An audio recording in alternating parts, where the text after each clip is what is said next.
Hey everybody, welcome back to Torchlit Tavern. It's good to be back. It's getting harder and harder to get us into a room, but that doesn't matter. What matters is that we are Torchlit Tavern. We are a real play, Gin Rummy, 5th edition podcast, and playing with me today will be a fishman. Shouldn't it be 5th edition Gin Rummy? Yep, that's me. That's Jeff. I'm a fishman, playing as Reyes, the rogue. So let's see what happens. I like how we just established in canon that Jeff is the fishman. Mm-hmm. Yeah. Yes, Jeff is the fishman. Yes. Yes, I'm a fishman in real life too. Yes. Yeah. I've got non-functioning gills. We aren't living in this space anymore. He is a homebrewed Crestkin rogue.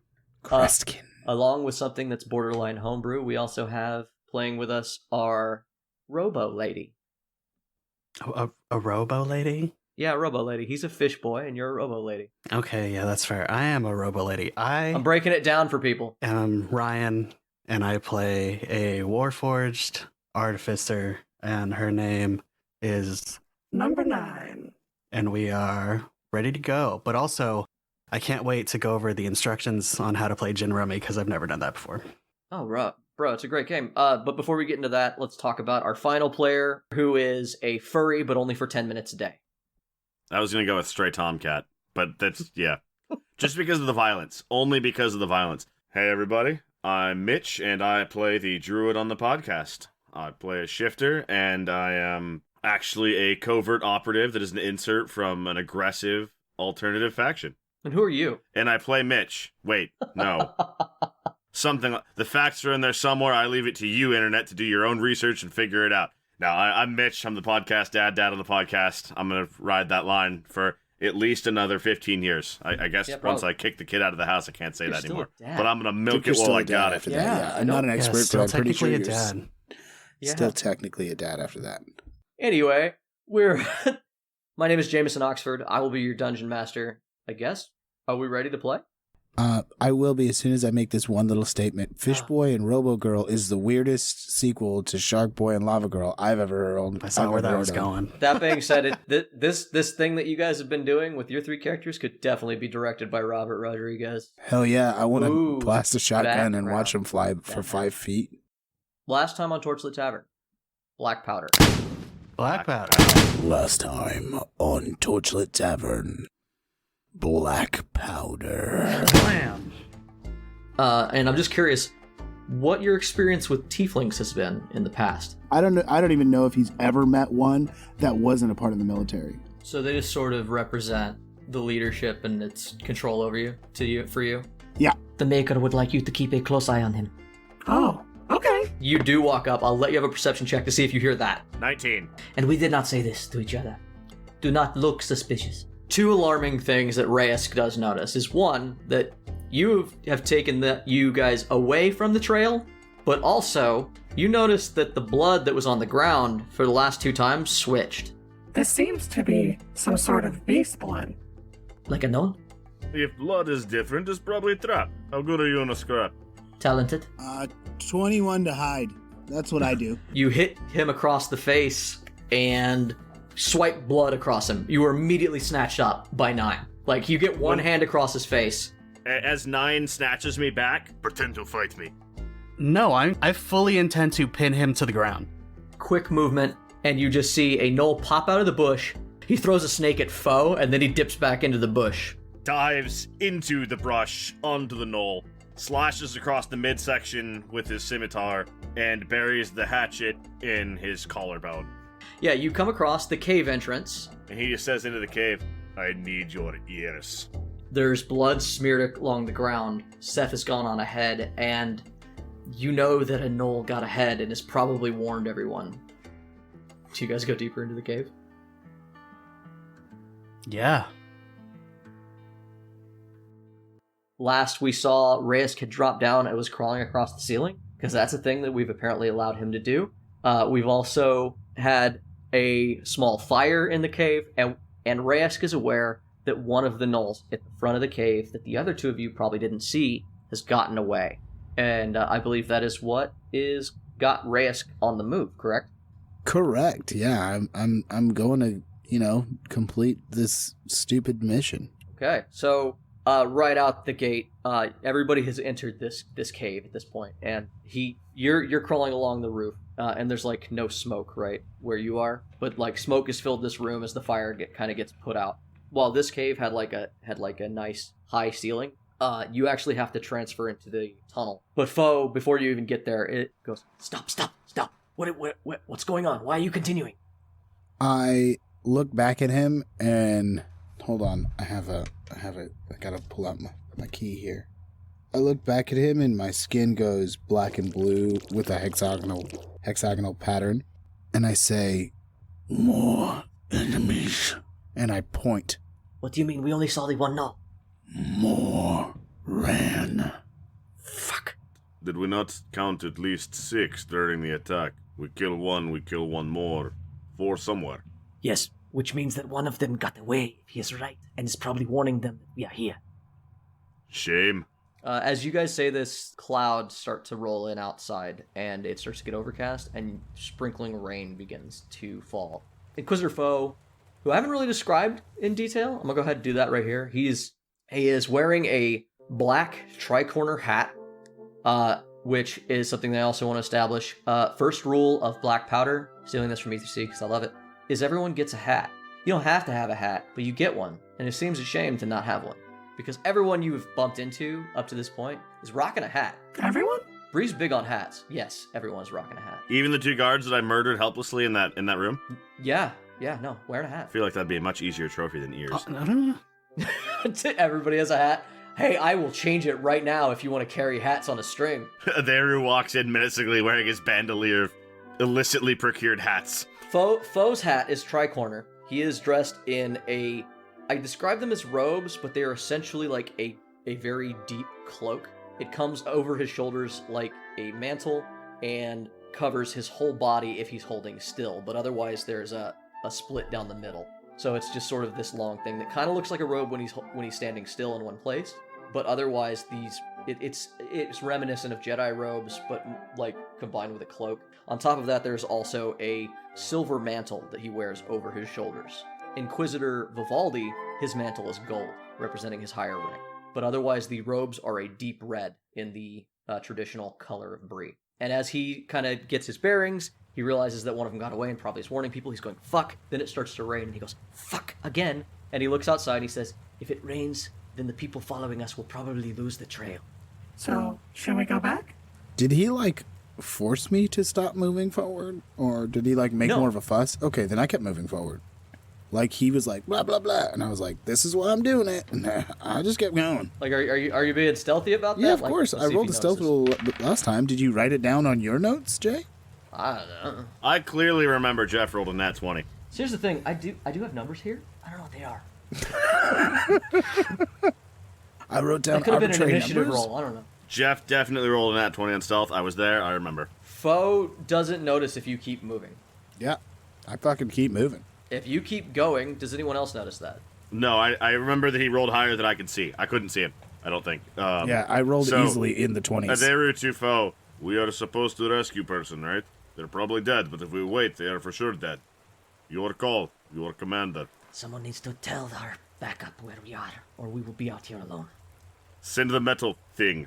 I can go back if you want me to. You want to give up our muscle? No, send the little metal things. The tiny abominations. They can also do that. Yeah, we can do that. Oh god.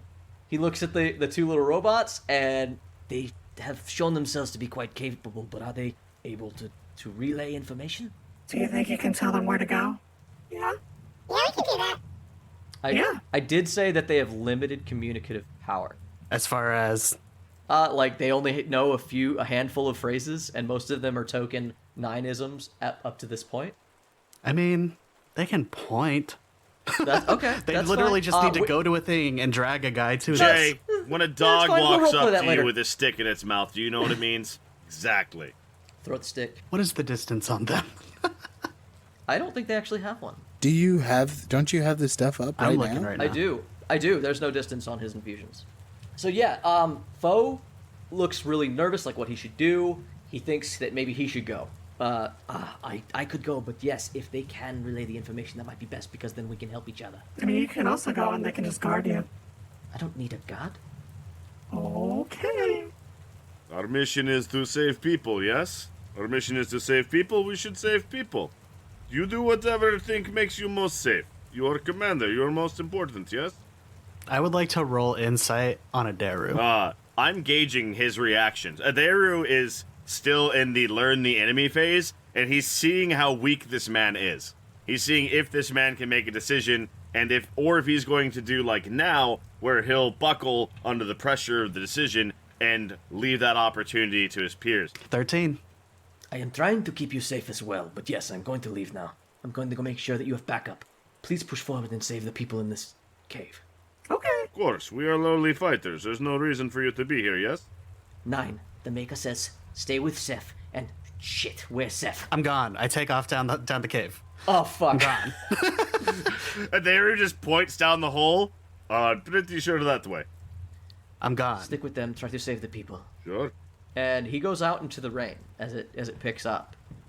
Before you went off, I'm gonna go ahead and say, because you rolled insight on Adaru, and that's a player-on-player roll, so I don't really necessarily need to answer this question. What does a 13 insight tell him about Adaru I'm not in that interaction? I'm not sure how insight works in conventions as a DM in 5th edition.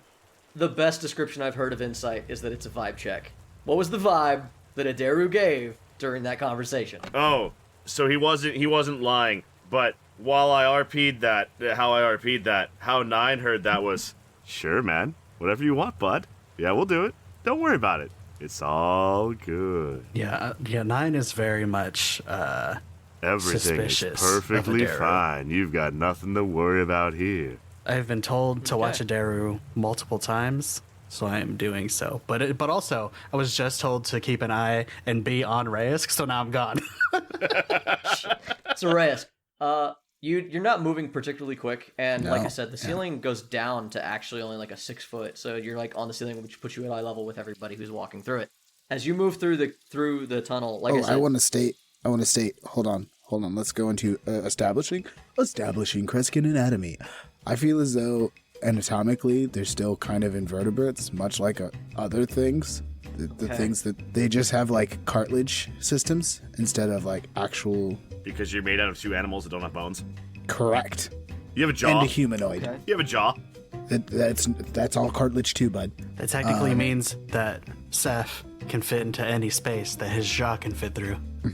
Yeah, I'm not letting you just give him some abilities that we haven't talked about already, but yeah, I get you. Yeah, And I'm not- you're a and wiggly I- boy. I'm not just trying to take abilities here. I'm trying to make an argument. That's what I like to do. I'm trying to make we're having a conversation Yeah, about this Jeff thing likes that to we argue. invented together. Yeah, you hear that, listeners? Jeff likes to make an argument. Hey Jeff, I follow you, and I'm with you. You're a wiggly boy, but the problem is the statement is, I'm gonna make an argument implies that you're gonna argue for something. So what are you arguing? What's your quid pro quo? Quid pro quo. It's been a while. Sorry, very good. Sorry, I misspoke. What's your squid pro quo? Thank you. There it is. Great t-shirt content.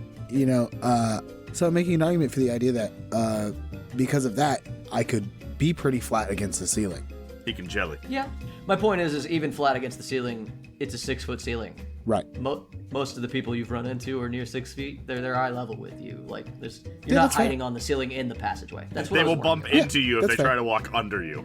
Except Yeah. me, because they are short. Is he? Yeah, and 9 Yeah. chasing after you has to hunker way down, being an 8 foot tall beast of metal. Yeah, there's like 5'8", 5'9". Jay, how tall are you? 5'8", 5'9". Okay, yeah. Yeah, me So too. Darius bud. pretty It's tall then. He's like average height person. He's not like short or anything. That's Anyway, so weird. That's weird. this is a waste of Where time. did that- Okay. He wanted So, to bring yeah. that energy, so he did it. None of this is important. Reyes, what are you doing? What we established that, but what's the point? What are you doing? Oh no, that was just to sort of establish the idea that that would be what he would be wants the doing. Is pancake. trying to. Yeah, I'm just trying to like. So you're not use- moving quickly then. You are insisting on going slowly across the ceiling. Yeah, I mean, like, I guess if I'm doing my best to try to hide, right? Like trying to blend in, maybe even using, we've discussed that like part of my stealth rolls could be the fact that my skin can change. So maybe using that as a part of it, I would like Yeah. to point out that all of this is fairly irrelevant because both 9 and Aderu are going to use the assist action, which is to say 9 sounds like a trash truck going down a bumpy road, and Adair doesn't give a shit. Yeah. I feel like his stealth is going to be greatly assisted by aggro in other places. Yeah, that's fine. My question, though, it basically comes down to this. How far ahead did you get? And it's not very, because you were moving at a slow pace. No, absolutely. I'm moving at half speed, so... So you're crawling across the roof, and you hear the clank, clank, clank, clank, clank of 9 catching up. 9, I need you to roll a perception. I was actually going to ask if I could roll investigation, because I know exactly who I'm looking for.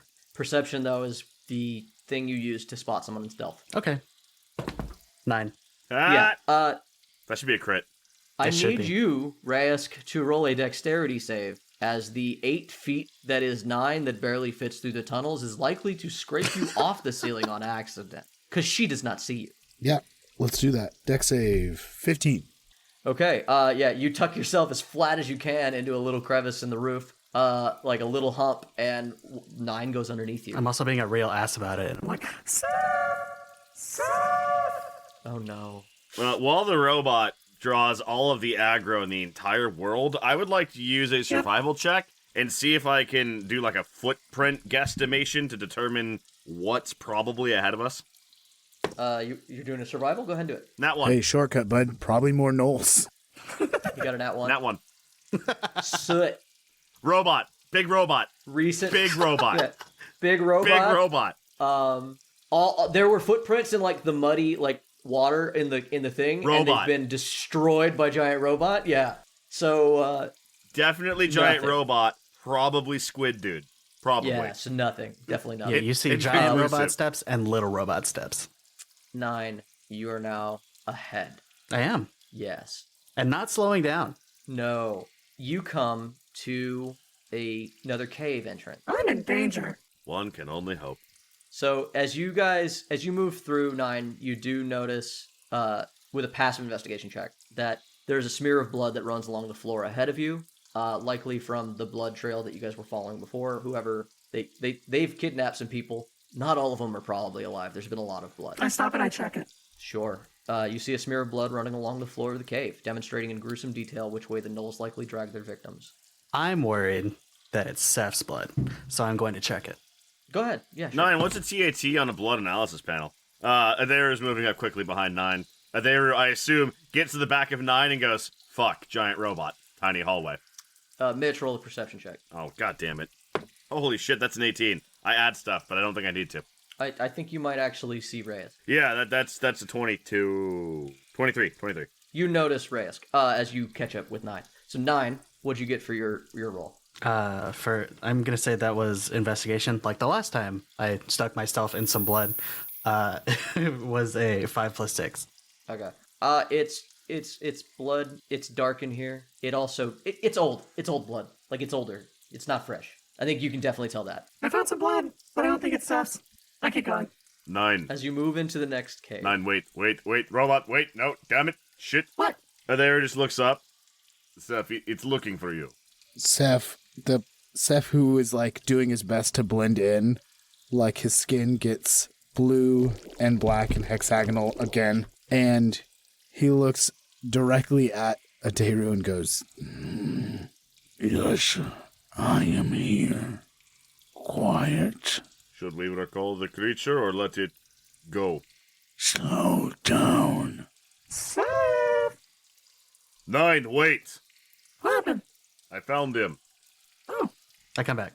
Right before you come back, you do come into the next room. And you are greeted with, wait, here's a good question. Can you smell things? I don't know. That's a fair. I mean, Is there a hole for that? This isn't either C. There's not a I hole for feel like everything. we've established that most of 9's sensory has to be, is like 9 can run deliberate analytics on things, right? yeah, it's probably safe to say that I can smell stuff. 9 doesn't just look at blood and go, oh, that's human blood. 9 looks at blood, runs a fucking lab panel and goes, that's this. Yeah, we've definitely established some version of primitive of that, but yes, I'm gonna skip the. That's the up to first you, line. DM. I don't think you smell it. Yeah, I don't think that smell is something that you would actively have going like most people would. I think It's maybe something you I have to can, turn but on. as part of your Yeah, it's your Yeah, that's what I was investigation. getting at. Like, I feel like they're all auxiliary functions that can be activated, but they just default to off for processing speed or whatever. Except sight. As you enter this cave, as you hear them talk and you're about to turn around, you do see the inside of this cave, Okay. however. Do you have dark vision?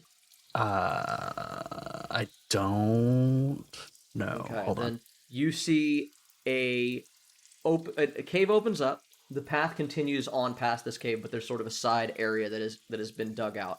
And you see what looks like piles of something in the dark that you can barely make out. There's a little bit of light glistening off of streams, and the walls in this place are wet, but you can't make out detail other than there's stuff piled in here, and like it's unclean, and it doesn't look like it's rocks. On top of that, you feel the ground is slippery. Okay. Yeah, I don't have dark vision, so I somewhat notice all that, and then I come back. As you guys meet up, 9 comes back, hunched over. 3 feet of her can't fit in this cave, so she's hunched over, and she comes back to you guys. Oh, hey, Seth. What are you doing up there? Hiding. Yeah, Seth puts his finger to his mouth in a classic shush position. Oh. I look down at 1 and 2, and I go, Okay. That's the cutest little thing. I hate it. Yeah. So I'm gonna Just so move we're clear. forward. I'm gonna, keep a creeping. Keep on a creeping. 9. What is ahead of us? What did you see? I saw a big room, and it was kind of wet, and there were, like, mounds of stuff. It was real dark. I can't see in the dark yet. Jay, I'm gonna need you to take that 9 out. I accidentally respected the creature. Creature. Put that back in instead. Sure. It was a faux pas. I fucked up. Sure. Yeah, I think you actually done it a couple A couple I'll use times. that repeatedly. I gotta remember how much of a dick I'm supposed to be. It's honestly Yeah. an ironic challenge. Because it's easy to be your brand of dick. Yeah. It's hard to change dicks. Yeah. it is hard to midstream. change dicks. It's hard to change dick. I have Um, jokes for this moment. They're not appropriate. Do you guys... What do you guys do? What's going on? I can't get around 9's fat ass, so 9 is a rolling stealth. I swear Yeah, to God, if I Reyes, lose sight of 9 in you the legit- hallway. Reyes, you currently legitimately can't sneak past 9 without like fully on pushing against them and getting really really up in their Intimate. face. Yeah, intimate to get past her. Hey, I got a nat 20, but I have disadvantage, so I got a 7 plus 2. Good job. Reyes, Daru, you, assuming that, they were yelling names that you guys have called to each other, and that she turning stealth mode on, is still going ka-chunk, ka-chunk, ka-chunk down the hall. It's Stealth a trash truck is- down a smooth road. You're a little concerned about your ability to sneak up on your next fight. That's just some information I'll give to you free. But she goes ahead and starts moving back into that room that I was starting to describe. Point 1 and point 2 both got over 20. Wow. They had plus 4. 9 doesn't. Because Jay said I didn't have to roll, but I wanted to roll anyway because I'm good at rolling. So I rolled for it and I got a 3, so I assume that they have absolutely no idea we're coming and we're complete stealth. Please don't roll dice that I don't tell you to roll. It's never was it's gonna never do- productive. I was gonna just say the joke, but I was like, nah, my dice will fail me. I know they will. I'll roll it to see. And I actually did get a 3. He moves back and he's loud. He goes back to that room. Do you guys follow? Yeah. Reyes, you notice, oddly enough, that she is very loud, but the two little her, very silent. I make mental note. As you enter this cave, those with dark vision and the ability to smell, Yeah. smell the noxious odor of death and rot filling your nostrils. Along the outer wall lies piles of bones, some animal, some not so obvious to define. 2 horse corpses lie in the center, eviscerated and disemboweled, but still bearing finery that makes it clear that these were Valerian steeds. The walls and floors are covered in a thick layer of blood and viscera, as though the Gnolls not only did their butchering here, but also spent time rolling in it. Yum. Nasty bastards. I loot the horse. Nothing on it, just some meat. It's got meat. You said it was It's wearing not gravy. fineries. Oh, sure. It's, the cloth stuff you throw over a horse. Great. And also, it's got meat. It's covered in blood. Those, It's they're rotting. also shredded, by Of the way. course it's covered in blood, Ryan. That's how meat comes. I meant the finery. Oh. Yeah. Yeah, the finery is trash. The finery is it's not it's so fine shredded anymore. and soiled. Yeah. Meat comes covered in blood. I enter this stinky, dark, blood-covered, filthy room. It's real dank in here. Is there a higher ceiling in this room? Yeah, in this room, but the path keeps going on along. But yeah, there's a higher ceiling here. Okay, there's nobody in here then. Is that what There's you're telling nobody, me? no, nothing that you see. Anything of worth by any look or approximation? Do you like rotting meat? Nope. I mean, Okay, roll so it investigation. is rotting. All right. He did say that. It's about a week old probably. You're guessing this horse. All right. I don't loot the horse. Let's see what my investigation is. Okay, 18. 18. Mm-hmm. You don't find anything. This seems to be a butcher room. This is where they bring food, eat it, cut off hunks. They just leave the corpses here. This is where things are. Of note, though, no fresh humans or villagers are in this room. Got it. They have yet to be butchered. The blood trail that Nine was following continues to the west. So there's only one exit from this room, correct? Yeah, so far this whole cave system has been one long trail. It snakes a little bit, but it just keeps going. Yeah, well, I continue down the path, sneaking the whole time. Sneaky, sneaky, sneaky. I follow. Snake.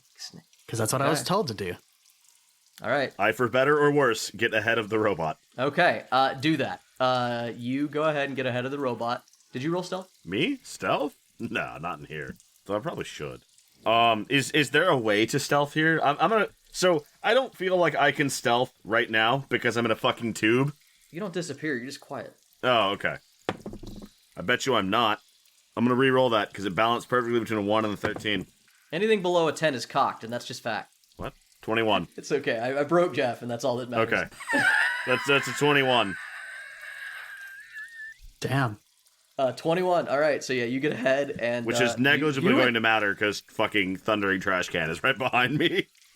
Yeah, Reyes, what do you do? I told you, sneaky, sneaky, sneaky. Trash Can Thunder. But slowly, right? You're still sticking to that roof? Yeah, why not? All right, 9 and Adaru, go on ahead. I don't. I'm following don't. him. You are following him? Okay. I'm sticking to him like I was told. He's not aware of that, but I've been told to stick to him. So it doesn't matter how quiet he is because I am directly beneath him being loud as fuck. Ha-ha, suckers, you've fallen for my trap. You've just established marching order. It is Adaru, the little dude's Reyes. Always a Darrow in the front. Little dude is non It is specific, so I can call them dudes. It can be. Yes, it's gender neutral. I should probably use dudette, but they're interchangeable. It's fine. Ironically, if you call someone else dudette, it's very specific, so that's a weird thing that we should probably fix as a society. But, and then following up in the rear is not. As you're heading through this place, you realize that you are now heading downward. On your right is another large cave that opens up. In this cave, you see a stream pouring from a hole in the rock above, coming from a large pillar directly in front of you. This small pool fills up before carrying down another passage to your left. To your right is a spacious cavern, the roof increasing a few feet in height but widening. The room itself seems to curve backwards, paralleling the passage you came down, and you can't see further from where you are. You do make out that there are more pillars where stalactites and stalagmites touch. Y'all did manage to sneak, and you do hear quiet, whispered argument going. They're on their way. They're on their way. Need to get ready. Get ready. Turn the fire out. You hear a hiss and a splash, and then the sound of a fire being quenched. And Adaru, because you're at the front, you do see like this light just kind of get winked out at the back around the corner of this cave. So you hear this. You're aware that they know you're coming. I know that they know, but they don't know that I know that they know. Exactly. Thank you for that. And that was screaming in the big room, right? Do I have any sensory input from the other direction? The stream that comes down and passes to your left, kind of loud. So you just sort of hear the sound of running water coming from your left. Okay. And honestly, to your right, it's a little loud in this area. I heard 2 voices? At least 2 voices have been heard. Okay. You know what? Give me a perception check. I can give you more information, depending on your roll. Play it, Ryan. No, I mean That's the not it. 4 sound. Oh, the 4 sound? Oh, man. Yeah, the 4 sound. Sorry, but... I mean, to be fair, Mitch, the last couple times you've done that, it was for the ding. Yeah. I know. I rolled a 4. I need to come up with 4 names. I rolled a Forza. I mean, legally, we can't use the 4 sound. We need to pick a new 4 sound. You need to pick a new 4 sound, but it's cool. The audio says play it, and you can add it in when you do edit. So, That's it's a me 9. It's The good upside for is us. it's still a 9. All right, then no, you just hear the two voices and the sound of the fire being put out. They're continuing to move quietly, moves back to Clanky and Squid. They're right behind you. Oh, good. I didn't have to move far. No, yeah. You turn around and the two little ones are right underneath your heels, and you have to not step on them. God, like fucking cats. Is something wrong? So, Aderu, much like Sharkman, holds up the finger to the mouth, the quiet gesture. Is something wrong? And then he holds up 2 fingers, and then he points to the direction of the fork, where he knows there is at least 2. I don't know what that means. Rayesk, paying close attention to what he's doing, nods, like Is that what is makes sure he's seen, and he nods, and then he moves forward into that room Can someone tell me what that because he knows it's dark in there. 9, Aderu holds out his hand to 9, like it'd take my hand gesture. I do so.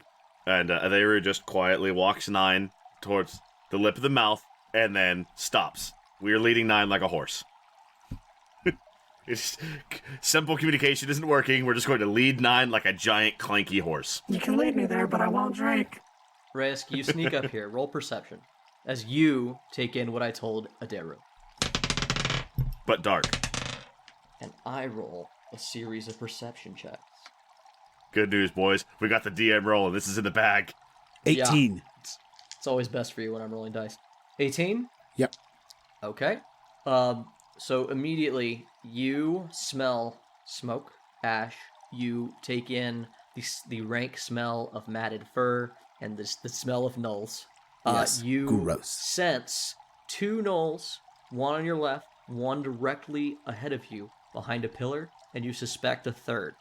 The amount of smell makes you think that that's not all of them, but you do kind of clock the 3 directly in front of you. One's to the left, like I said, 2 are behind a pillar to your right. And now I'm going to roll for them to see if they can hear you Squishing and on the slurping ceiling. across the ceiling. Yeah. I was going to say, do we want to take a second and mayhaps send in 1 and 2 to scout? Because they do have dark vision. I mean, I also have dark vision. Okay. Yeah. They have dark With They have dark vision. I don't have dark vision, but they do. I also want to ask a question with my 18. Sure. Am I aware of if there are people in there? Like, oh, also, actually, what exactly were we charged with doing? Like, what did it was Foe, right? Foe is the one who gave us orders. So Save the people. your orders got a little muddied because it's a good question. Vivaldi said protect the people, stick with Foe. Foe interpreted the orders as go after the Gnolls because Aderu was already doing it, so Foe got involved and joined you guys. Foe has told you that we should try to save the people. Okay, so I'm gonna just kind of like chain of command this, and it was stick with Foe, protect the people. Then it was save the people. Even though I'm technically not sticking with Foe, I'm both protecting the people, and so I'm looking for the people. If I sense there's people in here, I will move further in. Yeah, you don't. The blood trail obviously ends at the stream, but you don't get any indication that the people are in there, and you think if they were alive, you might hear something, unless, like, they're being muffled or something. Like, there's no indication that there's people in the room from what you got. Not Okay. from hearing, not from smell. Right, and I can make the The assumption smell they're of not in here. Gnoll is very powerful, though. You could probably imagine that it would mask it, but there's no indication for you. Okay. If I feel as though there's probably not people in here, I'm gonna move on. I'm gonna, You do? yeah, I'm gonna like look around, then I'm gonna come back out. Okay. Just a piece of information that I'll go ahead and give you. As you back out, you do see 9 walk forward, and 9 makes a noise, kicks a rock over because rolling on a 9 stealth, and you hear muffled whispers coming from within the cave that they definitely know where 9 is and that 9 is on their way. They've not clocked you, but 9 they have. Okay, God and damn it, I can confirm there's at least 3 in there. That's what you said. I said that you can confirm 3, but you suspect more. Just Okay. based on other information. So when I come back out, I look at Halor and I point in the room with 2 fingers. Then I put up 3, and then like I don't know. I guess like I try to The convey with my handshake. body. Yeah, maybe with the shaky hand, the wavy hand, like maybe 4, 5, and then I point down the hall more. Atheru just nods.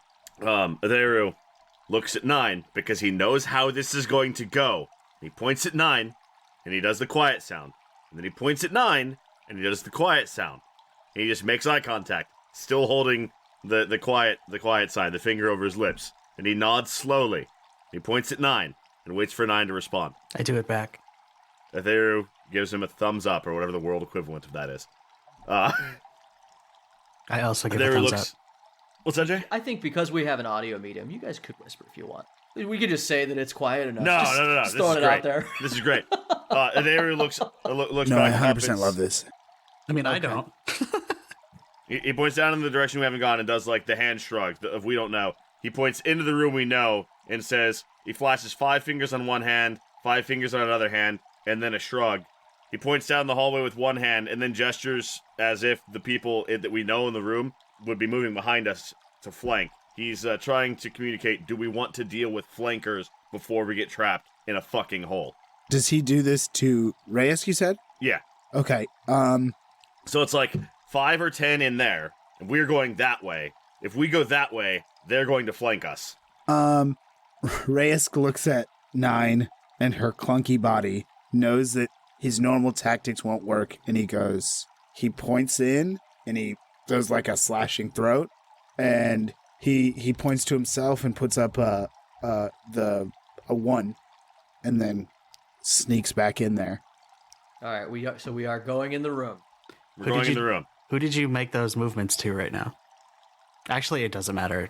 So Reyes gets the look, realizing Adaru's right, moves into the room, and your stealth gets you up in here. All right. So like I said, you see this guy. Let's roll initiative because obviously we know what's coming next. Let's go ahead and do that. What was initiative? For me, Yes. whopping. It's astronomical. You'd never guess. It's a 6. Shit, I did better than you. That's depressing. Yeah, I was gonna guess a 5. 11. 18. Oh, 11 for Adaru. I don't know how you resolve that you're somehow faster than the guy who's in the room, but technically I do get the surprise round. Well, you see, Jeff. You see, Jeff. Because she doesn't give a fuck. You see, Jeff. The thing is, you might be in the room, but if you're in the room, so am I. Because nobody told you to stop following. Yes. Okay. 9. I didn't know you All were right. following me directly. Exactly, to be because fair, you weren't there. Yeah, she's been on your butt like since the start. So every time you turn around, she's right there.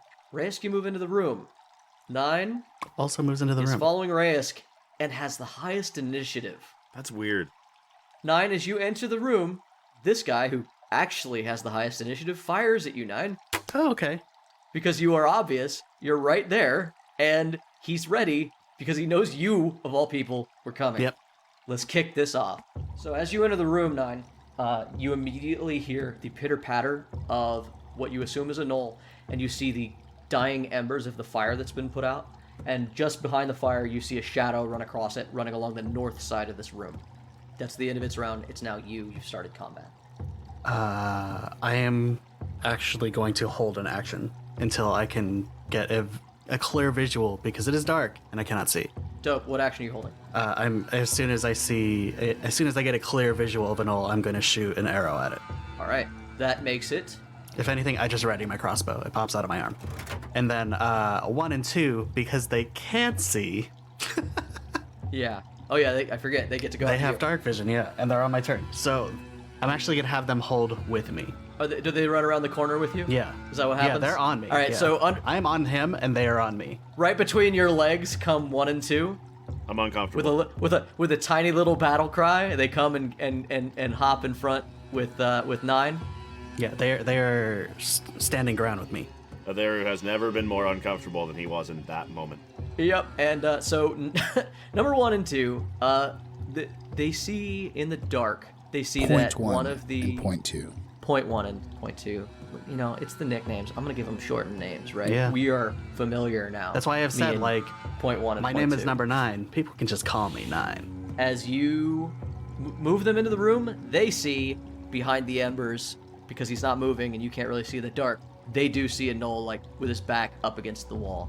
They also see, point 2 sees the one on the right, point 1 sees one on the left with a weapon drawn, about to fire at you. Because they see that, you could attack with them. Okay. I think they're within range because we found out they have a fucking ranged blast attack. They can see enemies, they can fire at them. Yes, they do. All right. They are both going to fire off a force strike at the same one that is going to shoot at me. Okay. That is a 4 plus 4. That one's not going to hit. This one is a 4 plus 19. That one hits. That is a 3 plus 2 damage. They both just put their little hands up and they just fully Iron Man.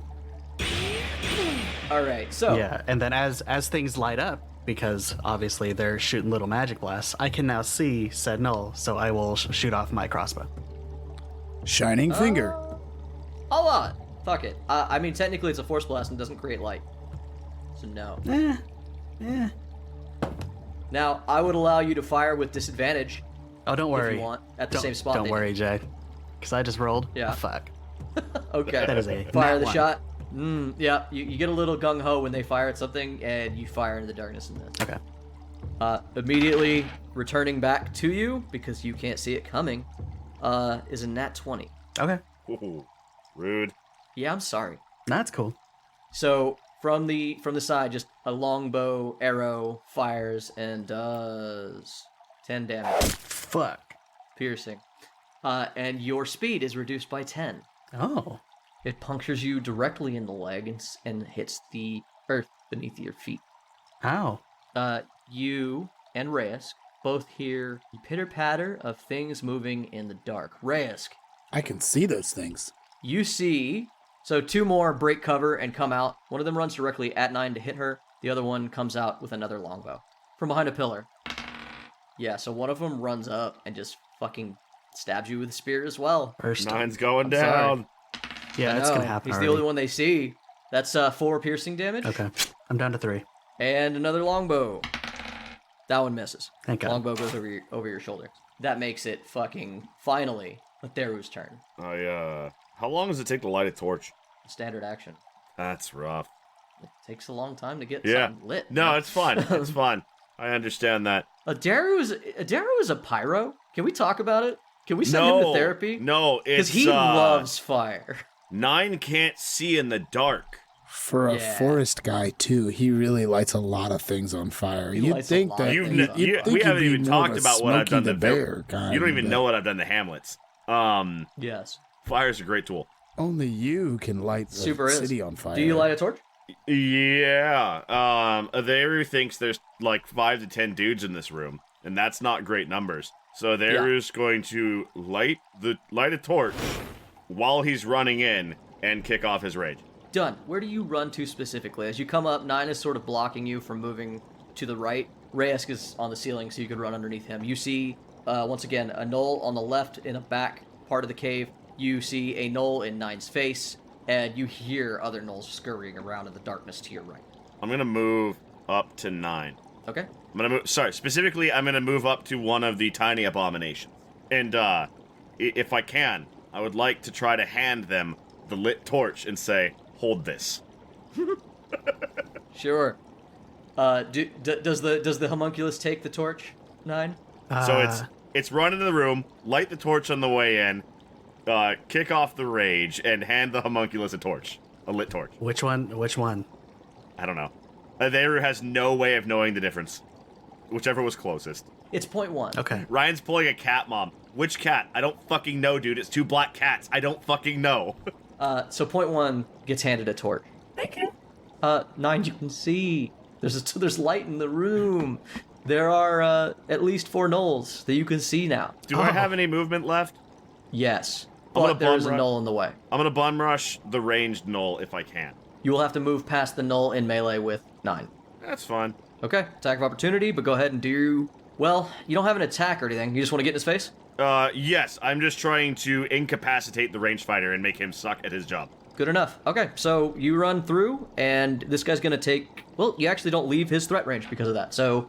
Ironic. Yeah, ironically, you are good. You run in there, but 9, your dark vision, you now pick out a larger Gnoll than the others in this back area, and it looks like he's getting ready to charge everything. and also another Gnoll hiding behind the pillar the other one broke free from. That makes it Raysk's turn. Oh, sweet. Yeah, I run at the guy who is now the least looked at guy. Do you drop from the roof? No one knows you're here. No, I don't drop from the roof. I want to drop on him for Okay, this so for the purpose From of the Over roof. 10 feet and drop down on him from the roof. Okay. Yeah. The roof in this room is higher up. I'm just gonna so you're say good. it would have been real handy if you dropped on the guy that was about to kill me, because I have 3 health. You're fine. I mean, it would be handy to drop on that guy, but one, I have no way of.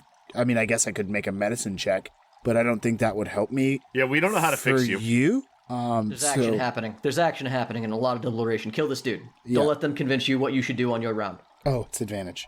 It's like, that's fucking shitty. That's less shitty. Yeah? I rolled a 21 to hit. 21 to hit. That's a hit. As you strike these guys, you realize they're just in leather armor. And that's 13 damage as I drop That's down. a sneak attack? Okay. Yes, with the sneak attack, 13 damage as I drop down on him. Is he Okay. still alive? He is still alive. Okay, then I'm going to use my bonus action to attack him. Do it. You drop down on this guy. He makes like sort of, and he immediately starts to claw at whatever the fuck you came from the sky. Yeah, as I drop down, I pull out my my back sword is what it's called, and stab it right directly into his torso, and pull out a dagger, and fuck, What'd you get? nat 20. Pull out a dagger Oh. on his ass. That's a minimum of 4 damage, right? There's no way you're rolling less. I mean, yeah, there's a way I roll less. Ooh. Okay. I Did you didn't, roll less? though. I He did not. dies. I was gonna say, do it, Jeff. Roll less. Yeah. Describe that. Represent the brand. Yeah. So I drop down, jam the backsword into his torso as he's kind of. I pull out the dagger and just slide it right under his ribs, right into his soft bits, and rip it through to quiet his yipping. Yeah. That hyena yip cackle. And die. That's gonna make it the large Gnoll in the back's turn. The one that Nine saw run behind the lantern light. I got you, 9. He's got to murder me first. That buys you 1 round. Yes, he fucking runs straight at Atheru. There's so many names for you that I'm welcome. not doing great keeping up. All right, so bigger Gnoll, not like twice their size, but he bulky and he's fast. You thick boy. He a thick boy indeed. He's gonna roll to attack. AC 19. He stabs. God damn it! Die! He can't get you. he does not get you. That's Thank gonna Lord for make, AC 19. yeah, that makes it Nine's turn. Go 9. 9 is going to see. I mean, there's just a Gnoll in front of me, right? Yeah, there's a Gnoll in front of you. You watch Reyes drop down, kill the one that shot you with his bow, and directly in front of you, point 1 and point 2 is a Gnoll, and he's the last one to hit you. Okay, I am going to pull out a spear and spear this man. Gnoll. Okay, do it. I have a question. This isn't a pause question, by the way. I have a question. Where do you keep your spear, and/or is it a collapsible spear? Let's say it is a collapsible spear. This is one of those things where y'all get away with some stuff just cause. Yeah, this is just because cool. D&D is D&D. Yeah. Yeah, it is just like attached on my back, and it's just folded up, and then I take it out, and it just unfolds, and I stab the guy. Is it like that dope spear from Hellboy 2? No, it's more. If you don't say yes, I'm not gonna let you have it. It's more like Robin's staff, I guess. It just fucking. Fuck, no, I don't give a fuck about Robin. I don't think I'm gonna allow The that. DM speaking to the magical sentient construct. I don't know, man. Fold out spear seems kind of janky. Okay, so I stab. Okay. You stab him. What did you get? I stab. I got a 15 plus 4 to hit, and I got a 7 plus 2 damage. Shit. I unsnap Okay. it from my back, and I just impale this Gnoll. Yeah, no, he takes that. It looks like you get him good, but he's still up. He's a mean boy. Oh, good, because 1.1 and 0.2 are gonna finish him off. Oh shit! I always forget about them. Go. Cue the Iron Man charge up sound. That's hilarious. I just got a nat 1 and a nat 20 back to back. Wow. So one of them just fucking fires off into nowhere. The fucked other up? one hits him. Which one fucks up? Please provide sound effects and voice. Yes, absolutely. Yeah, point one fires off and seals. Whoops. And point 2 does what?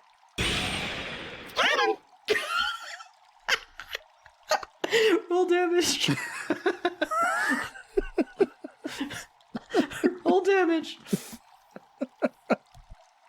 That is a 3 + 2. You got a crit. Oh, fuck. Oh, well, it's just add, right? So it's a 3 + 2 and a 4. Yes. So 11. Yeah, so point 2 is going to fire off, and it is going to blow this Gnoll off my spear.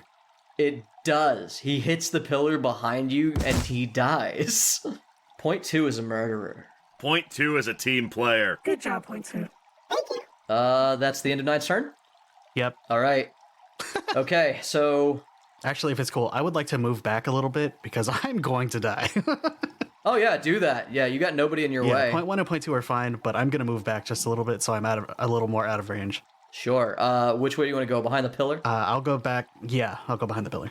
All right, so you take a step to the left and you hide behind the pillar. That's going to make it the Gnoll's turn. The first Gnoll, the regular size Gnolls. Yeah. This Gnoll runs up on, well, Mitch ran up on him and he goes, whoa, I don't like that. And he's going to attack you twice with his spear. That's going to be a hit and a miss. So that's 1d8. Where's my d8 keep going? There we go. Oof, that's a good one. 7 damage from the spear. Rude. On it there. More like 4 damage. And as you step behind the pillar, the other one's going to try to fire at you, but he's going to fire at disadvantage because you hid. He lets off. He's trying to attack. He's actually going to attack point 2 because he just watched what point 2 did. That's going to be a 15 and a 13? Oh yeah, those both hit. Okay. That's going to be 11 damage. Oh, God. Whoops. Did point 2 die? Point 2 is down. Oh, no.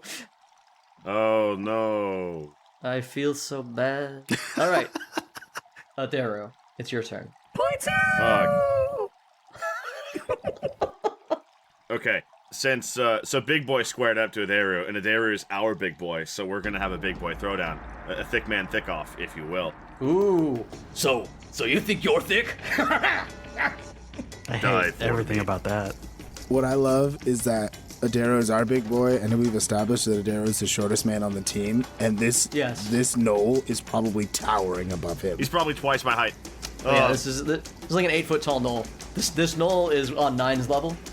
Adaru has that quiet rage. Like, I know he's a druid, and I know he rages, but he has that quiet rage, and he just looks him in the eye and says, I will feast upon your flesh before your brother.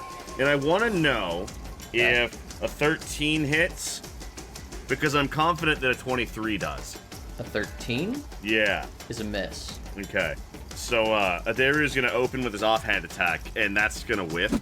But then he's going to bring his scimitar right across the big boy. Probably right about the middle, because I imagine that's basically all Adaru can reach.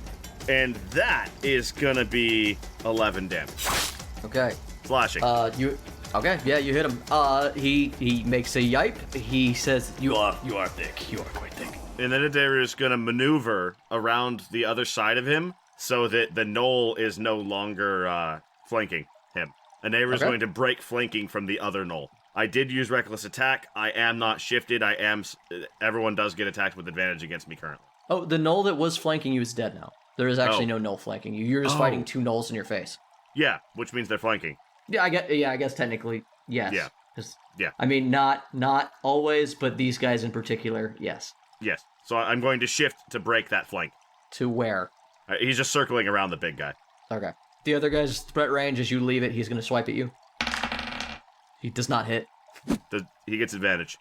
Does he? Oh. Yeah. Okay. I reckless attacked, and I'm not shifted, so he gets advantage. Well, he rolled the same roll twice, so... I feel that. so- That Gnoll is my spirit animal. And is that the end of Adair's turn? Risk. Let's go. All right. Let's start with bonus action hide. Because we're now in a room filled with flickering light, I feel more confident it is possible to do this. Sure. Currently, you are not within line of sight of really anything, so I'll let you do it where you are. Cool. That is a stealth check of super high. Let me tell you that right out the gate. Yeah. 22.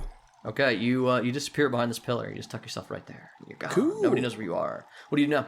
Now I want to sneak up on the nearest available Gnoll, if possible. Just tell me So how yeah, I there's do. still a Gnoll taking pot shots from behind the pillar, which is 10 feet away from this one. If you move around your pillar and to the right, how exactly do you approach him that you will maintain hidden? Like I said, we're in flickering light, so I'm hoping that I can use the flickering torchlight and shadow to remain silent and stealthy. All right, I'm going to go ahead and roll for him to see if he sees you. What was that roll that I'm beating again? 22. 22? Yeah, no. Okay, so you get right up in him, right? You still have an attack? Yep. All right, you're there. He doesn't catch you because he's, firing at people. Daru just got into his line of sight, and that's concerning. He's a little distracted. Okay, that's almost for sure going to hit because it was a 16 natural. That's a hit. All right. And then that's... shockingly low damage. That only does 6 damage to him. Okay. And I know you don't have your follow-up attack, so yeah, this one, he sees you in the last minute. You don't get the best hit on this one because he kind of sees you coming just last minute, so you don't get the killing blow this time around, but you do hit him, you do damage. That's the end of your round? Yeah, that's my round. Okay, that makes it the big boy, the thick boy. It's time for the thick off. Back into the thick of it. He doesn't have to move because Daru is keeping pace with him, so he's going to go ahead and roll his 2 attacks, and he's going to roll this time, 1 hit, 1 miss again, and he's going to go ahead and roll that. That's another 6 damage to Daru. He comes at you with the spear, it comes at low, you block it with your shield, his next one hits you in the shoulder. You are raging, right? Yeah, Okay. it's helping. I'd be dead if That's I wasn't. Good. Oh, that's good. So, he's also going to go ahead and get fucking funky with it and use an ability he has called Sudden Rush, where his speed increases by 60 feet and it doesn't provoke opportunity attack. Increases by or increases to? Increases by. God damn, that is Right? whack. And he's going Just to... jumps to 90 feet around. Cool. Yeah, he just runs Are they through gnolls or here. cheetahs? Yes, they can't. This particular gnoll can be. He's going to change position. And, Reyes, you have given away your position in this fight. He's going to come get involved with you. But that's the end of his round. Aw, Reyes is in a relationship. Yeah, man. It's good. Yeah, It's good to have somebody notice congratulations, you. Reyes. If he keeps up this, I'm gonna make him put a ring on it. All right, 9. It's your turn. I am going to peek around said pillar that I am hiding behind around the other side so that I can clearly see this gnoll that is going after Reyes. And I'm going to Okay. shoot it with my crossbow. Do it. You come around the left side, crossbow ready. There's a nat 20. Damn, dude. The ka-chunk on those dice sounds like a fucking crossbow. Right? Yeah. Hey, this has been a good day for rolls. Just been some good rolls all around. Yeah, I'm Bad not news liking is that the that's me DM too. got some of that too, but Yeah, that's me too. Yeah, so that is a 1 plus 2 damage plus 8. I recently found out that the Chinese invented a thing that then went over to Europe called a stone crossbow, which just fires a pellet. yeah, it's also called a pellet crossbow So Yeah. it's a It's slingshot. neat. or a bullet crossbow. It's like a slingshot, but it's designed like a crossbow. Interesting. It was for metal. Ryan? Mitch's random fact. So, despite what D&D 5th edition thinks, hyenas actually aren't particularly fast creatures, but what they do have is the ability to run nonstop for about 45 miles. Oh. Sick. Okay. Because the crossbow thing was off book, so Mitch's random fact. had to pivot. That's a good pivot. At least you All didn't right, talk so- about how they all have dicks. That was 8 damage total from you, Ryan. That was, Well, now that you bring it up. it was 1 plus 2 plus 8 because of nat 20. So 11. Yep. What does it look like when you kill that gnoll? It is going to, the crossbow bolt is going to impale this gnoll in the throat from behind. Okay. Looks like homicide. I had a joke, but even I'm not going to make a thick joke about somebody getting impaled in the throat. Yeah, no, not great. By not making the joke, I feel like I've done enough. And then point 1 is still just holding up the torch so I can see. To be fair, point 1 could make an attack with it. Point 1 is going to roll up on a gnoll and just shove the fire on the gnoll. All right. He sticks a torch in the asshole of the one that Reyes is fighting. He's gonna give him 1,000 years of death with a torch. Let's do this. Okay, how much? What is that damage? You just roll me. I guess it's a disadvantage attack roll. I feel like. Well, no, it's a no profi. Subtract 2 from this attack roll and roll it. I don't think he has proficiency with a torch. Oh no, that's a 1. That's a 1. Yeah. Okay. Tries to stab him, but nothing happens. Okay. He tries to hit him in the booty hole with a lit flame. What does point 2 do? Point 2 is Oh, dead. point 2 is gone. Point 2's dead. Point 2 is broken on the ground. No. They don't get death saves. Oh man, so good. So that's gonna make it the Gnoll's turn. The Gnoll is gonna swing on Raysk. He drops his Fucking longbow. rude. Yeah, that's gonna Right? be a 17 and a 21. These Gnolls are so violent. He for sure hits me. I don't even know why you Yeah. would question that. Like, I'm the squishiest here. That's a total of 13 damage. Super down. Iris. Super down, yeah. Did you go down with the first hit of 8? No, I went down Okay. after that. It's important because technically I'd have to give you a death save. So you go down. You watch Reyes get stabbed twice and he goes down. That's gonna make it the other Gnoll that is gonna move back up on Adaru because he ran away from him. He's gonna attack Adaru twice. We're done, boys. Good game. He misses you twice. GG. Did he roll with advantage? Nope. He still misses you twice. I mean, fuck you in general, but like, I do feel bad for you. Yeah, so that makes it Adaru's turn. It looks like this Gnoll has lost his fucking fight with the big boy has gone down and his friends are dead. So who am I got? I just got the one dude with me because Big Boy left. There's a guy on your left fighting Raysk and Okay. point 1, and then a guy who's rolled up on you who's been fighting you pretty much since you got in the room. Raysk is down, Raysk is down. and Robo's about to be down. So, oh man, I almost got double nat 20s. That would have been great. Does a fucking 11 hit a normal Gnoll? Because I think I rolled a... No. I don't know what I forgot what I rolled with my axe. I suck. But I rolled Yeah, a nat it's- 20 with my sword. So let's just that go that route hits. and see what that That do. hits. It's gonna be 11 damage. Alright, so this guy has not been hit yet, but you cut him. It looks pretty brutal, but he's still up. That's gonna make it... Raysk, I need you to roll me a death save. Yeah, of course. Here we go. Pass. Okay. So, Raysk, I have stuff written for failed death saves, but if you pass a death save, you are no longer unconscious. But you're not exactly coherent either, because you're dying. But, Raysk, your eyes pop open, because you've succeeded at your death save. And you can talk. But, you're dying. Reyes just... and his skin is flashing random colors with ripples. And he goes... Fuck. Number 9. Raysk is dying, he's gasping for air, he's directly in front of you. Hold on, Seth. 9 is going to peek around the corner again. I'm going to fire a bolt off. That is a 2. So that's not going to do a goddamn thing. Planks off the side of the cave. So that does nothing for me, but I'm going to have point 1 just drop the torch and put up both hands. And that is an 18 to hit. That hits. That is a 3 plus 2 to hit. Or 3 plus 2 damage. Noel's not looking good, but he's still standing. And then point 1 is going to run. Just run back.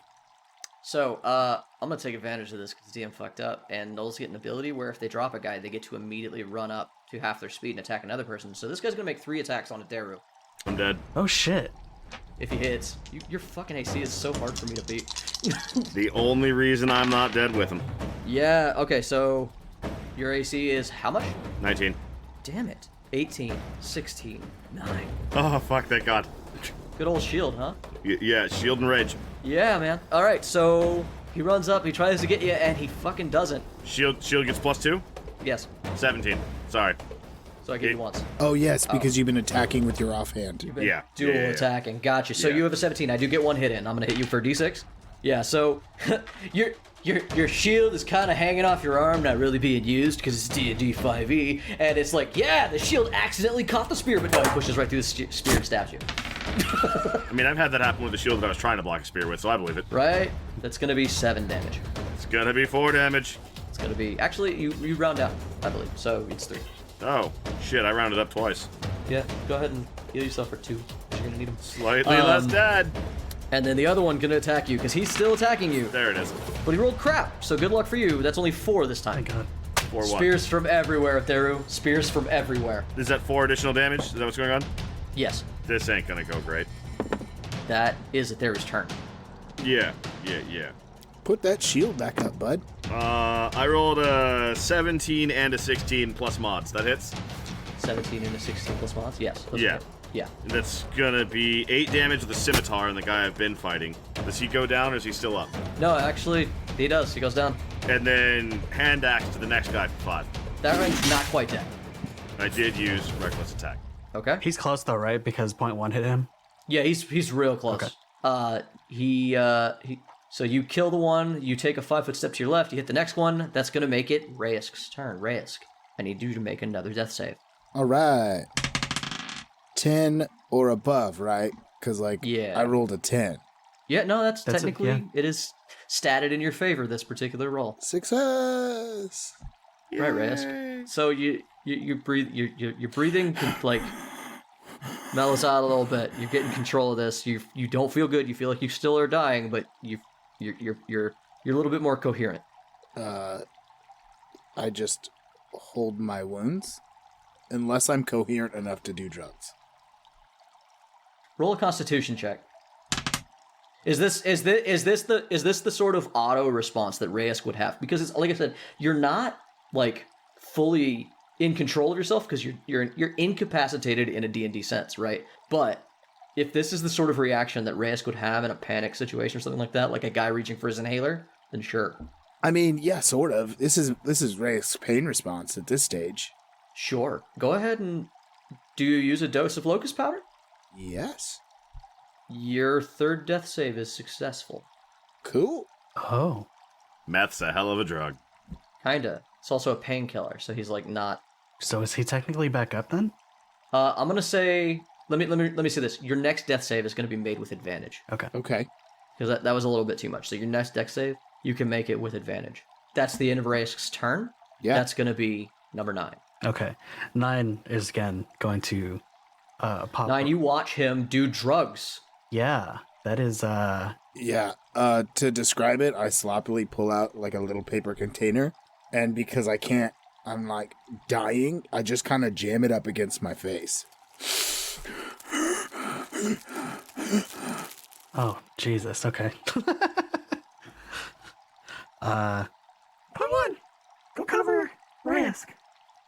Okay. And she does so. And I am going to come around the pillar and shoot off yet another crossbow bolt at said Gnoll. Yeah, you actually don't have to move to hit this Gnoll, now that I realize which one it is. So you're good. You can just keep laying fire. This is the Gnoll that's been standing above Raisk for a while Okay, cool. now.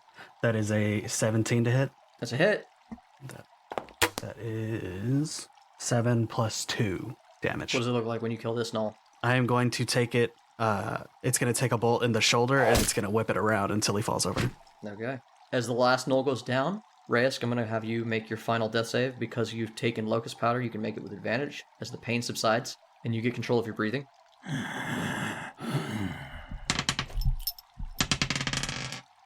Success. Lucky I had an advantage, though, because that first one was a 9. Oh, shit. Yeah, so do I just get back to standing?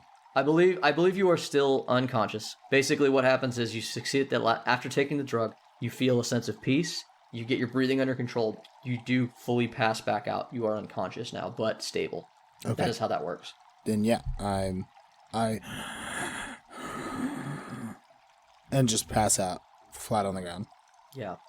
The last Gnolls die, and you guys are left in the embers of the torch that has been dropped and the fire that is put out. Smoke has sort of filled this room and clings to the ground. What do you guys do? Sleep. Yeah, he's down. He's unconscious, but alive. I am going to go over and check on him to make sure that that is true. And then I will look around to see if there are any people here. Yeah, as you check on him, go ahead and roll medicine. That is a 12 plus 3. 15. He nearly died. He appears to be stable, but you also, as you check him and open like his eye, you realize that he seems to be under the effect of a powerful narcotic. Yeah, as I see the package there, I'm also going to look at it and analyze that. Can you assist with medicine? Yes. Yeah, you can stabilize with that. If you are trained, yes. Which I am. That means it has a dot, right? Yeah. Yes. Proficient. Okay. Never mind then. It would depend on kind of what you're choosing to help with, but there's a good chance that I'll be like, for something like medicine, I would say like, nah, you need training to like help. So, Nine, what do you do? I am rolling an investigation to see what this stuff is. I guess, yeah, go for it. 19 plus 6. The 19 plus 6, it's an investigation. You know it's drugs. You're not certain what, because I don't think that 9 is familiar with drugs. Okay. You know that this is likely the narcotic that he's under because you watched him do it. It's not a huge leap, but I don't think 9 knows anything about drugs. The medicine check you gave, I think, would tell you everything you know about this. Okay. I am going to go to Adaru and start, Halor, and start looking around the room for, survivors, and then I'm going to have point 1. Point 1, go take care of point 2. Okay. Point 1 is going to go cast Mending on point 2. As he moves through the room, Adaru, I'm assuming you kind of check out the room as well. One of the things you guys find in the shadows in the north corner of the room, it looks like they had constructed palisades. Like, if they had had more time before you guys came up on them, they would have probably pushed those to protect the one entrance that you find into this room. You think that maybe if you hook those up, you guys might be able to make this room at least more secure if you wanted to take a breather. Sounds like a plan. Point 1 heals point 2, gets him back in shape, because it's a mending spell, right? Yeah. That you cast? Her. The little dude helps Dudette, and Dudette and Dude help each other out and get them back The dude's a real up. dude and helps the other dudes. I'm a Both dude. the dudes are dudes. He's a dude. I'm a She's dude. a dude. He's a dude. We're all dudes. We're Yeah. all dudes. Yeah. And you guys, I will say, if you set up this palisade, I will say that you guys are nervous about it, but you could try to take an hour rest. Sure. What does that mean for me being passed out? How long am I going to be passed out for? Just for the duration of the short rest, and then I can roll as many up to my hit die? I mean, I could just go and medicine check him and pick him up at this point. Let's go ahead and look up death. Let's look up death. Let me Death. tell you, that Google search is going to be interesting. Sorry, a stable creature doesn't make death saving throws even though it has 0 hit points, but it does remain unconscious. The creature stops being stable and must start making death saving throws if it takes any damage. Stable creature that isn't healed regains 1 hit point every 1d4 hours. So after 1 hour, you get a hit point back. We're just going to say you get one back after the short rest at least. So you're in a rough spot. It's not great. That being said, I do believe you were given healing potions by foe. Let me check. I don't recall that, but it also may not have been me. I also suck. There's a I may wide be variety. wrong. Yeah, I don't think I've used any healing yet, but I think he might have given us a potion after the snake, and I think we might have had to use it. Either way, go ahead and take a short rest in D&D Beyond. I don't have any healing potions, and my short rest equals 1 hit point, so... Yes, you technically are not going to benefit from a short rest here. Yep. You are getting your 1 hit point back. Now, as you come back awake after an hour, maybe you guys want to continue your resting. I don't know. That's up to you. For another hour. That's up to... The first hour goes by. All you guys hear is the sound of rushing water, and that gets stronger as it seems like the rain outside is picked up. So the rain is flooding into the tunnel and going through this stream. The hour goes by, and Reyes wakes up, and I Yes. wake up. As I wake up, I look around, and Standing overview is point 1. my skin is still kind of, though it settled down while I was asleep, it's gone back to sort of flashing colors and being ripply. Mhm. And I calm down to a sort of docile gray. Awake! Awake! He's awake! Welcome back, friend.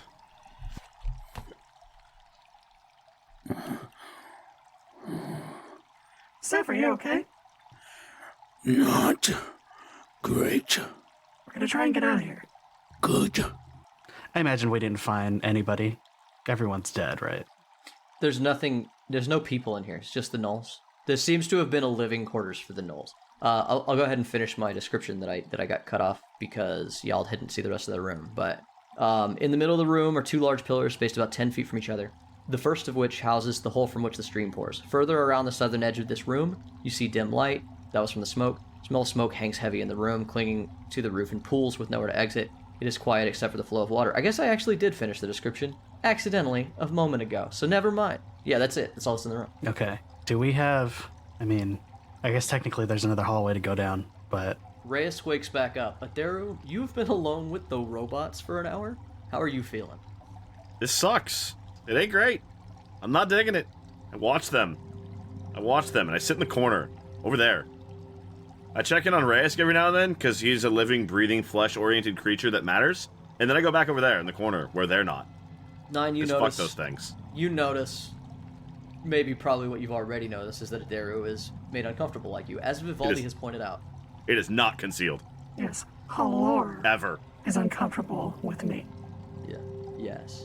I'm talking as the Dungeon Master. I don't have to get that shit right. He's the Dungeon Master. He doesn't have to know what the fuck he's talking about. Exactly. Thank you.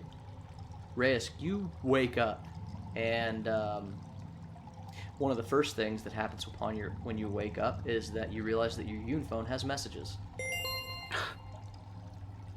Cool. Do you check them? Yeah, I check them. It's just fucking ads, dude. Oh, fucking God. He's one of those kids. These fucking teenagers always on the damn Unphones. Yeah, and it's just ads.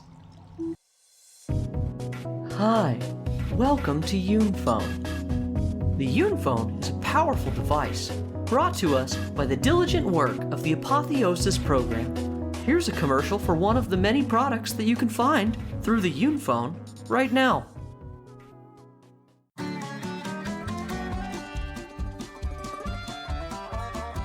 What? Come on down to Shia the Wolf Tiggerwagon, the #1 provider of used Tiggerwagons in the Tri-Primacy area. We've got big Tiggerwagons, small Tiggerwagons, blue Tiggerwagons, black Tiggerwagons, more Tiggerwagons than you can possibly drive all at once. Like this beauty, I've got here a 535 Tiggerwagon Model T for $75.95 gold, or I'll lease it to you for no coin down, 180 gold a month. Woof. No kidding. Woof. So come on down to Shia the Wolf Tiggerwagon, 5028 Flower Bell Boulevard in Bree. Tell 'em, woof. Woof.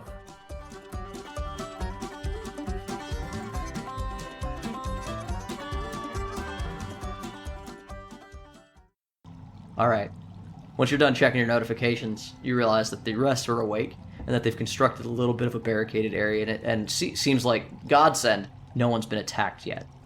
Yeah, do I know that if I know it's, I'm, Foe and them don't have one, obviously, because if they did, they would just Unphone each other like intelligent individuals.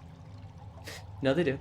So, Foe's a boomer. Foe He just doesn't know ran better. off, and he could have just used his Unphone. Yeah, that would have made sense. Do I know Foe has a Unphone? Please tell me I don't, because if so, because I can't imagine. I imagine we wouldn't have his number. Why would he give us Actually, I think we know that he has one because I think we've seen him take a call in front of us. Vivaldi has. Foe is not. Oh, okay. They're not, you know that Vivaldi has one. You surmise Foe probably should have a Unphone. But he, like, it's of note that he did not use one. Okay, well, I didn't see him use it, and I guess I kind of just walked away anyway, so it doesn't really matter too heavily. Sure. Yeah, no, it's a good question. He did not use it. that? Yeah. And also, he probably wouldn't know that you have a Unphone. He probably wouldn't, because I don't think I've taken a call in front of him. I feel like as a soldier, we probably aren't allowed to have Unphones. I mean, He's I not think a soldier. they know I'm not a normal soldier, but I don't know if they know that means I have a phone. Yeah. I think Vivaldi does. Yeah. But yeah, it is unclear because you're not tight with the Inquisitors that how that works and how updated each Inquisitor is. You definitely know Vivaldi is. He seems to be well connected. He seems to know what's up. Foe seems to be less so, as far as you can tell, for whatever reason. Okay, so I see that my messages. I see the alerts on my Unphone, and then I put it away because I don't think I have any Thank way. you for using Unifo. It disgusts me. I don't think I have any way to contact Vivaldi or Foe. Like even You though were not given their sigils, no. Nina's still standing there waiting to hear you answer when she asked if she said you were okay. Seth, are you okay? Seth being a little out of it, he kind of looks around and looks up at you and goes, "Not great." Okay, well, bud, but we're waiting, I guess, for you. We were waiting for you to be okay, and we've blocked off the room, and Halor has been over there. We have fresh meat. Seth. Halor made a promise, damn it. I'm gonna walk over there. I guess Seth is gonna walk over there. I'm gonna walk over there and see the fresh meat. Did you cook it? Halor hands you the fresh, uncooked liver of the big boy, because he promised that he would consume his flesh in front of his brethren. And Halor don't break promises. Have you propped up the other dead hyena men to like witness this act? I'm taking it with me into the next room. I'm sure there's more. Okay, gotcha. I'm keeping the heart. I've given him the liver. Next best. Cool. Yeah. Okay. Yeah. I feel as though because as a crest kid, we are carnivores as well. We're omnivores, you know? Mm-hmm. I feel as though it's not unusual for him to have taken meat, though normally it would have been like a seafood. It smells based. like Gnoll, though. Yeah, it probably smells real gross. Yeah, Gnoll is not And exactly probably, like the most appetizing. I don't know if it's concept in safe to eat, but I'm sure it doesn't smell like it is. Yeah, no, it probably stinks to high hell. So he takes it, smells it, goes. He shakes his head and hands it back. You're lost, friend. Liver is good meat. What do you guys do? Eat a liver, apparently. Yeah. I mean, he wasn't gonna. Roll con. It's not actually about consuming the. I Roll assume that no liver is as nasty as Gnoll liver, but this is a spite consumption. So Yeah, roll con. yeah, that's fine. I do that. That's a thing I do. I do that well. I mean, I don't roll well, but I do con well. 10. You watch Adaru choke down a bite of liver with a decidedly unhappy look on his face, but he does choke that shit down. He don't stop. It's No, not a no, bite. no. Whole damn liver Yeah. eventually. Okay, yeah. It is a gruesome thing to watch his face as he forces himself to do this. What do you guys do? Be uncomfortable, probably. I sort of assess the damage to myself, realizing I'm on thin legs. I stumble around. I look at them and I go, "More cave. Yes, in time, yes. Not sure I can make it." I think we should probably go back to Foe. I have a bad plan. Why? Gnolls are cowardly creatures. We bring them a gift of the skin of their leader. Who's the leader? I'm assuming the large one. What if it's not? Then we bring them the skin of their leader. I Zeph, do you feel that you could safely scout ahead? Keep yourself out of trouble. I do not wish to put you in greater harm than is required. It might be safer to send 1 and 2. I could, but 9 is right. Then so be it. Send them ahead silently. Let us know what is ahead. Then we make our plan. No sense rushing to death, but also no sense leaving if we are near winning. What if I send point 1 forward and I send point 2 back to wait for Foe? Sounds a serviceable operation. Reyes nods. All right.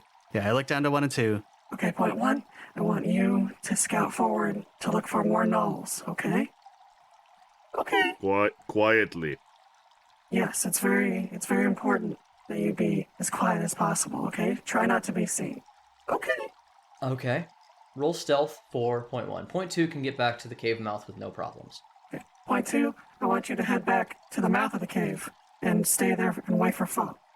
Show him this room when he gets here. That is a 12 plus 4. Cool. She goes off into the darkness. And 9, this is so good that you did that, because we don't learn anything. Because, you know, Oh, no. there's no way to communicate or anything like that. Excuse me while I roll some checks. What do you mean there's no way to communicate? It has to come back. Yeah. Since And- When we looked, it doesn't do that. And hey guys, it doesn't come back.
Hey, Tavern Goers. Thanks again for listening to Torchlit Tavern. Today's tale featured Mitchell Travis as Atheru, Jeffrey Lisk as Raysk, Ryan Santos as Number 9, and Jameson Oxford as the Dungeon Master. You can follow us and interact with us on Twitter at Torchlit Tavern, or email us with any of your most pressing questions at torchlittavern@gmail.com. You can also find our entertainers on the streets of twitch.tv/torchlittavern, yelling obscenities at passersby. If you enjoyed our tale, you can tip your storytellers as you leave the tavern, which you can do via patreon.com/torchlittavern. Every little bit helps, and those who tip well and often can find themselves privy to an extra story or two, jokes, or maybe even a bit of hidden lore. Our story continues to grow all the time, and though we have no designs on a vast empire, your help is always appreciated. Our theme music for this campaign was designed by the bard, Brett Eagleston. Get his music at bretteagleston.bandcamp.com or find links for all his projects by following Bread Eagles on Twitter. This episode was edited and produced by Jameson Oxford and Ryan Santos. Other music and sound effects are provided by Epidemic Sound with help from freesound.org. And if you should find yourself surrounded by eager ears and attentive listeners, remember to tell good stories.